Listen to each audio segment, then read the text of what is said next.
Imagine you have been living in Spain for 1 year. You have your job, you pay your expenses, you live your normal life, but for the Spanish government, you do not exist. You're not registered anywhere. You're not building time for your immigration process, and you're completely invisible to the system. Today, we're going to focus on the most important one, the empadronamiento or address registration.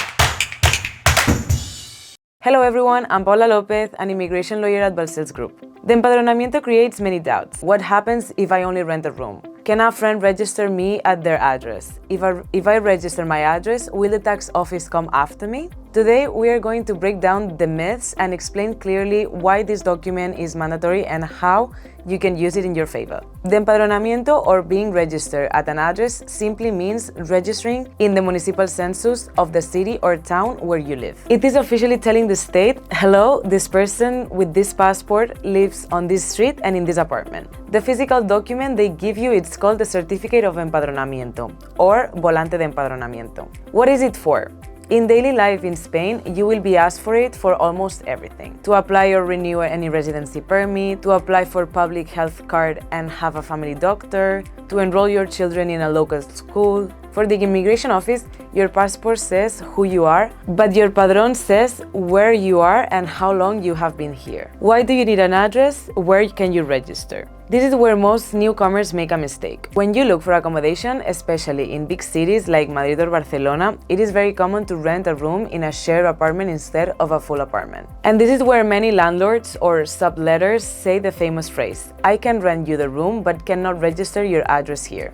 Be careful with this. Renting a room or an apartment where you are not allowed to register your address is a dangerous trap. If you accept living in a place where you cannot register for the public administration, you do not live there. And this is necessary for your immigration process. Before signing a rental contract, review it carefully and check that the clauses do not exclude the possibility of registering your address. Current Padrón versus historical Padrón. When you start doing procedures, you will hear that they ask for two different types of certificates. It is essential to know the difference so you do not waste time with appointments. The current empadronamiento or volante proves where you live today, such as registering at the health center or starting certain applications. It is valid for 3 months. The historical empadronamiento is the real key document in immigration. It is a document that shows your full history of address changes since you arrived in Spain. If you move from Madrid to Valencia and then to Barcelona, the historical Padrón shows the exact dates when you register and deregister in each place. It is the document that proves you have stayed in the country continuously. One important detail, the historical Padrón must be requested in each town hall where you were registered. They will not issue one single document with your full history from all the places you have lived. In the description of this video, you will find the link to book a consultation with our lawyers. We will analyze your legal situation immediately. Also, remember you can use the code YouTube10 to get a 10% discount on your consultation. The real impact of the Padrón on your main procedures. Let's see how the Padrón directly affects your legal life in Spain in 5 key areas. First, arraigo and regularization processes. If you enter Spain as a tourist and your plan is to regularize your situation in the future through one of the arraigo options, such as labor arraigo, social arraigo, or socioformativo arraigo, the historical Padrón is your strongest proof. The law requires you to prove that you have stayed continuously in Spain for several years. Second, the health card. To access the free public healthcare system beyond emergency care, you need to register at the primary care center, known as the CAP, in your area. The first thing they will ask you for at the desk is the Padrón for the neighborhood. Third, school enrollment for your children. In Spain, education is mandatory. For the government to assign your child a place in a public or semi-private school near your home, you must prove that you live in that area through the family empadronamiento.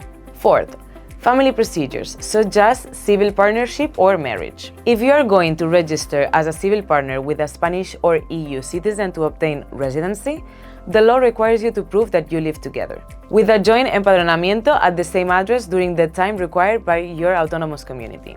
Fifth, Spanish nationality. When you complete the required years of residency to apply for Spanish nationality, the Ministry of Justice will review your historical Padrón to confirm that your residency has been stable, continuous, and that you have not left Spain for a long period. The common mistake: arriving in Spain and spending months without registering. Many foreigners say, well, since my residency has not been approved yet, I will wait until I have the physical card, the TIE, before going to the town hall. It is exactly the opposite. Any person, regardless of their legal status, has the right and the obligation to register the address. This applies if you have a visa, if you are a tourist, or even if you're in an irregular situation.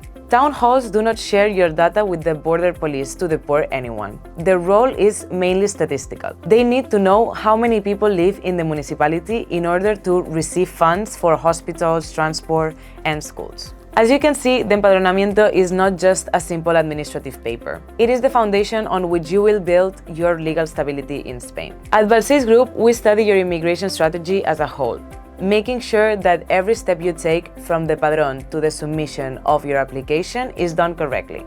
Write to us at info@balcellsgroup.com or book your appointment through the link in the description using the code YouTube10. Subscribe so you do not miss the step-by-step journey toward your life in Spain. See you in the next video!